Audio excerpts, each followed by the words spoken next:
You were not meant to be a slave to the grind. You were not meant to trade your life force for money. You can escape gravity. You can unlock your life. You got this. Let's go.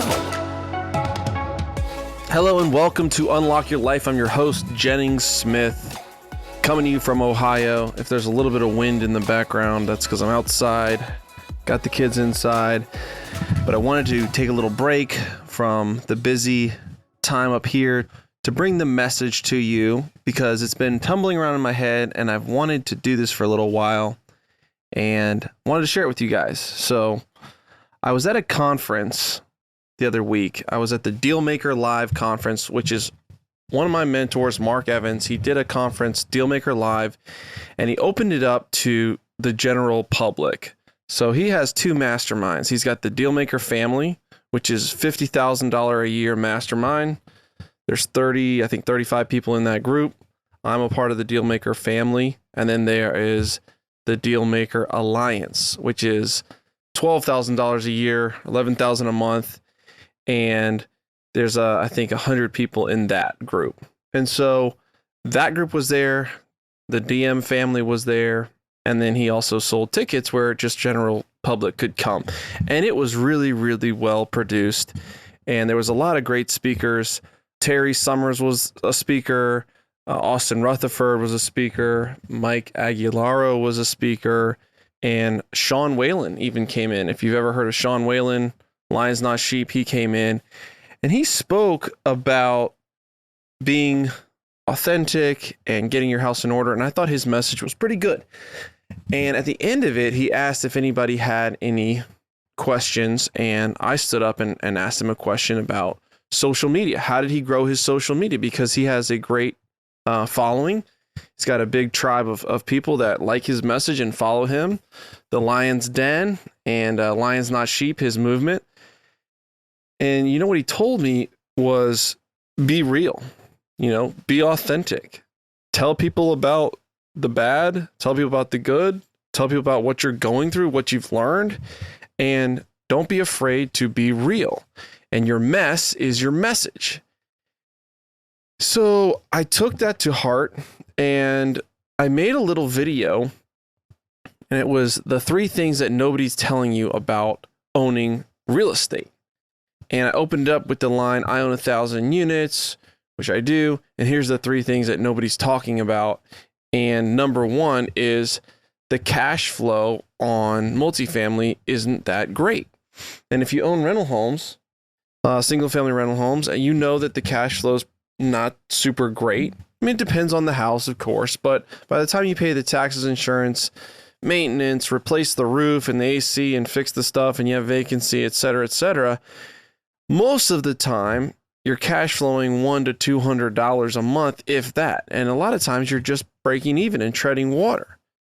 And the reason why a lot of gurus and people talk about how great the cash flow is on these deals is because it's sexy. It's exciting. Hey, you close this, you have 1,000 units, you got to be cash flowing $100,000 a month. And guys, as somebody that owns 1,000 units, you're not. I'm telling you, you're not. Now, I am cash flowing some, and it's great. And I appreciate the cash flow that I do get. And over time, you definitely build up that cash flow, right? You pay your mortgage down some, your rents go up, your expenses hopefully don't rise in the same manner. And in a couple of years, you've got a pretty good cushion there. But you can't be just scraping all that money out. You've got to maintain your properties. You've got to replace roofs and parking lots and on, and it never stops. And where you really make the money in multifamily real estate, or I would even say residential rentals, is when you sell, the appreciation, or maybe you refinance and hold. But either way, it's the property increasing in value because the rents have gone up and inflation has worked for you and it's worth a lot more. And that is really the biggest piece of the pie. It's not debt pay down, debt amortization. It's not the cash flow. The tax advantages are cool, but that's not really actual cash in the bank. Where you really make the money is holding these properties long term and selling them, or doing a cash out refinance and pulling equity out in that manner. And so I was very authentic, and this video got a lot of traction. It really got a lot of traction. Thank you for being honest. Thanks for telling us the truth. Appreciate you opening up. And it really wasn't even that big of a revelation, but it came across as genuine. And I was telling people the truth, because I think that it is important when you're listening to business people. You need to understand what model you're following, and you need to understand what you're going for, so you can be sure that that's even what you want to go for. In social media, I'm putting a lot of time and effort into building that, and money. And I want to make sure that the people I'm following have the results that I'm going after, that I'm modeling, that I'm going to get the results that they got. You know, I don't want to follow somebody that quote unquote has thousands of doors and yet they're broke. They have no money. You know, they're always looking for a loan. They're never donating anything to charity. They're always the last one to pick up the tab. I don't want that. And so modeling who you're following is incredibly important. And I think that's why people resonate when they hear authenticity, when they hear transparency. So I want to share something with you that I've been going through, and be transparent, be authentic. So we have grown our portfolio, right, from 2 doors essentially to 1,000 doors over the last 3 years. And with growth like that, sometimes things break. Sometimes things get uncovered, and sometimes you don't do things as well as you should. That's the way it is, but we like to put out there that we have it all together, right? We know what we're talking about. We don't make mistakes. We're on top of it, and we're the man. We're the person that you should be listening to and following and modeling. And sometimes that isn't always the case behind the curtain. So I want to give you some examples of how I've screwed up, so maybe you can learn, maybe you can adapt. When you get into the multifamily world, which is a big part of my life, is apartment complexes and self-storage, everybody talks about closing deals, raising capital, getting off-market deals, getting them under contract, how to get them across the finish line, and getting the financing and investors and all that.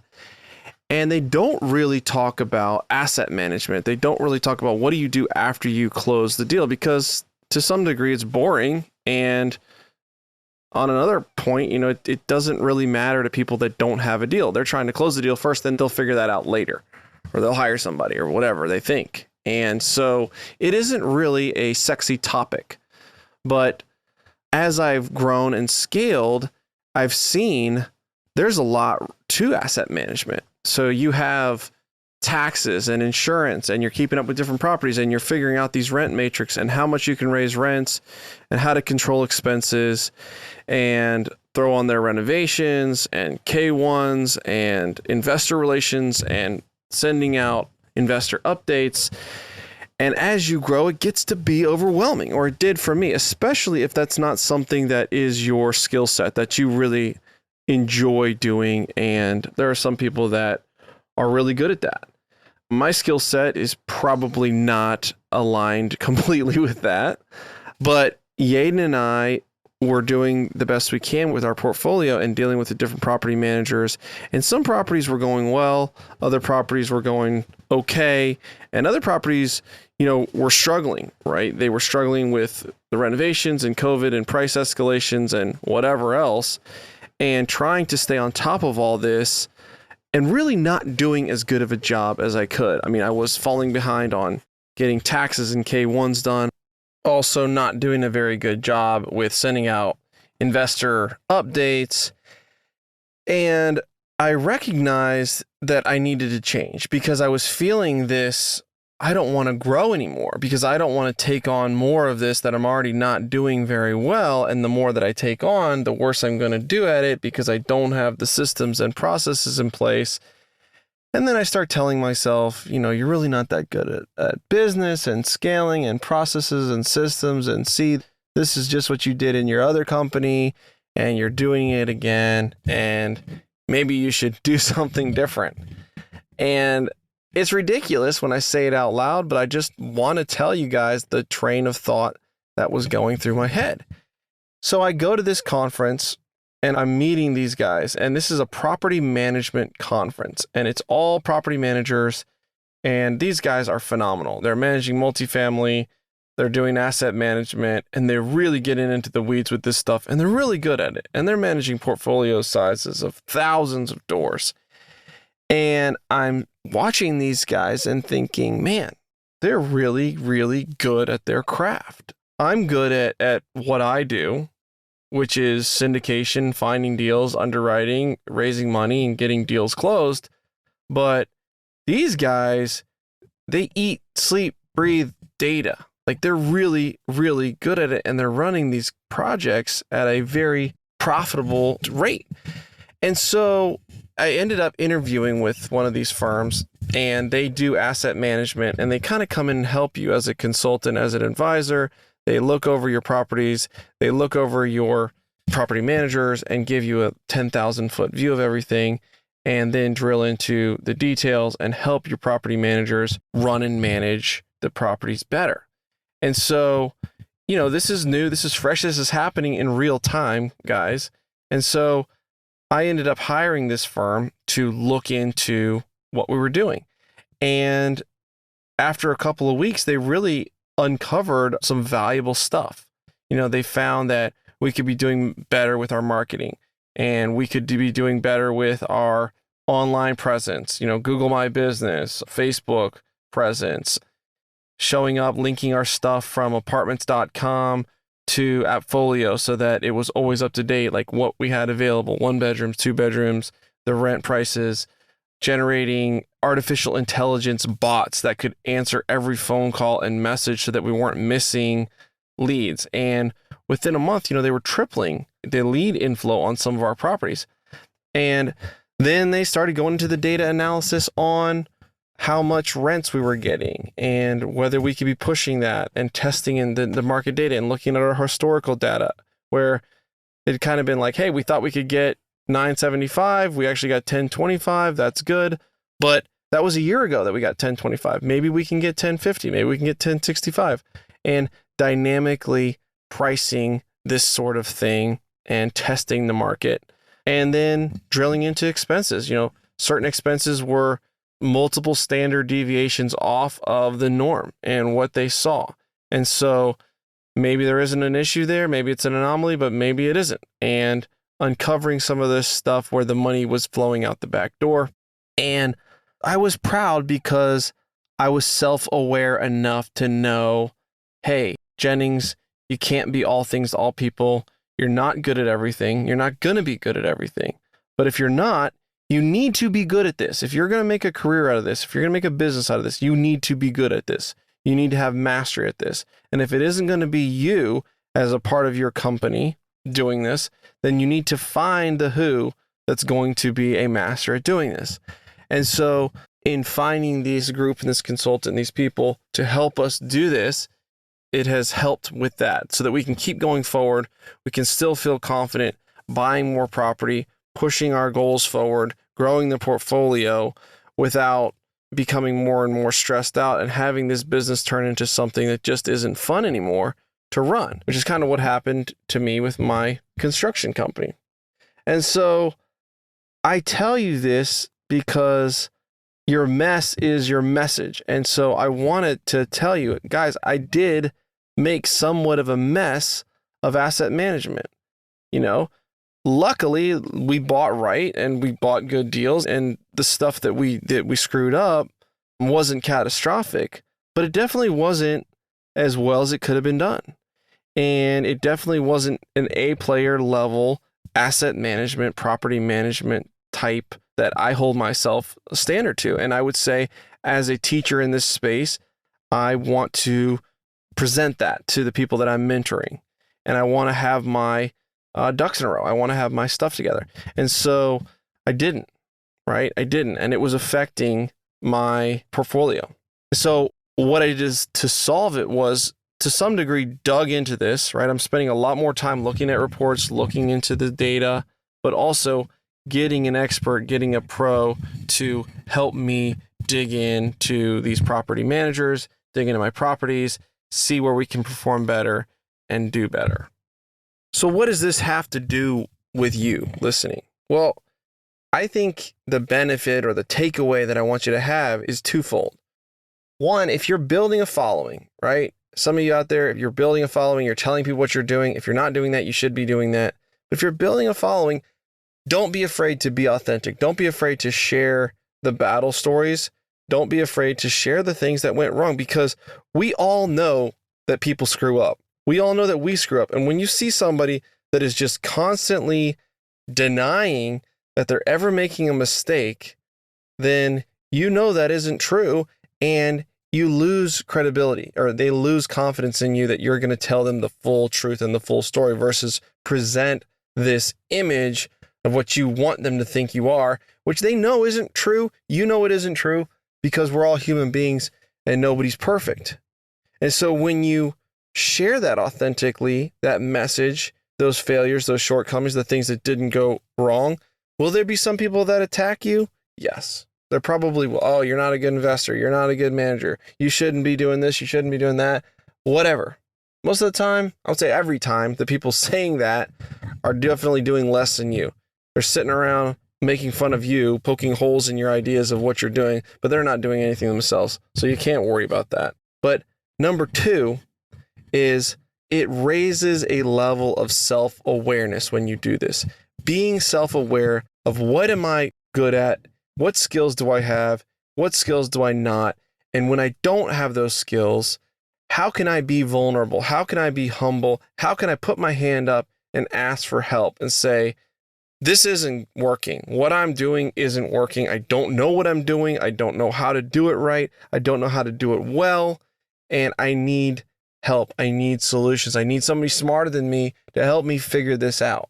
And I'm willing to pay or compensate or trade or give up equity or whatever it is to make that happen. But I know that if I try to do everything myself and pretend that I'm Superman and I got it all together, it isn't going to work. And so if you can imagine going to this conference where I'm meeting these guys, I was a speaker at the conference.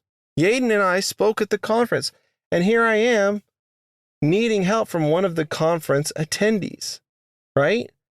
And if my arrogance and pride had gotten in the way of, I can't be vulnerable, I can't humble myself, I can't let this guy see that I need help and that I really don't have my stuff together as this awesome asset manager, then I would have missed the boat there. I would have missed that opportunity, and I would have continued to struggle and try to figure this out. And maybe I would have figured it out on my own. Maybe I would have gotten there eventually. I don't know, but I know it would have taken me longer, and I know it would have cost me a lot more. And so your humility and your ability to be vulnerable is going to bring the people that you need into your life, the people that are listening to you, that are connected to you, that are helpful. You know, there's a verse, I think it's in Proverbs, God resists the proud, but gives grace to the humble. God resists the proud. And a lot of times that resistance is of our own creation, because we will not ask for help because we're too arrogant. We're too prideful, myself included, but gives grace to the humble. Grace, God's unmerited favor. Grace where you get something that you don't deserve, or you get something much better than what you deserve if you deserve a punishment. And so I want grace in my life. I want God to show me grace. I want other people to show me grace, because I'm a human. I'm going to mess up. I'm going to screw up.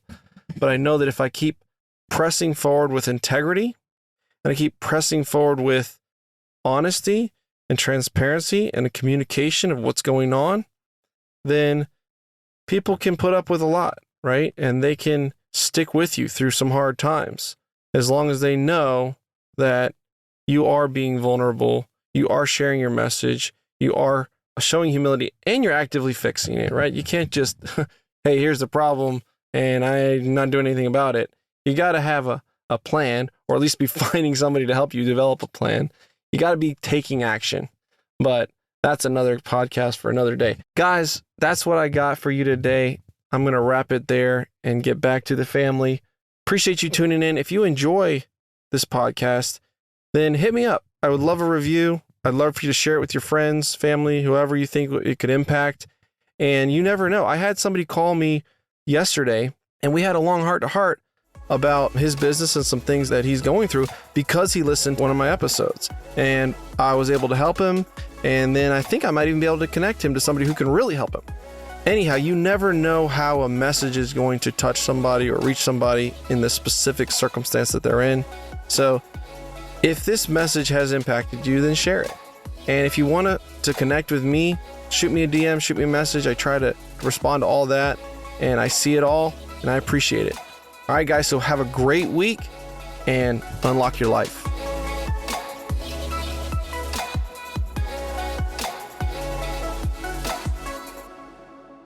This is thepodcastfactory.com.